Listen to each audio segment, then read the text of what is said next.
সমাজের ভিতর অন্যায় যায় না, অন্যায় যায় না, দুর্নীতি যায় না। মানুষ সুদ খায়, ঘুষ খায়, মানুষগুলো অন্যায় অবিচার করে, টাকার জন্য বিচার পাল্টা দেয়। এইরকম ভাবে অন্যায় দেখে আল্লাহ নবী সহ্য করতে না পেরে ভালো ভালো যুবকদেরকে নিয়ে একটা সংগঠন গঠন করলেন, নাম দিলেন হিলফুল ফুজুল। বুঝে থাকলে জবাব দেন, ঠিক না বেঠিক?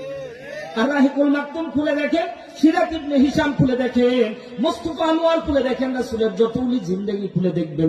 17 বছর বয়সে আল্লাহর নবী সংগঠন গঠন করলেন, নাম দিলেন হিলফুল ফুজুল। সমাজের ভিতরে অন্যায় থাকবে না, সমাজের ভিতরে দুর্নীতি থাকবে না, সমাজের ভিতর যে ব্যক্তি অসহায় তার উপর কেউ নির্যাতন করতে পারবে না। বিভিন্ন কর্মসূচি দিয়ে সংগঠন সাজানো হলো।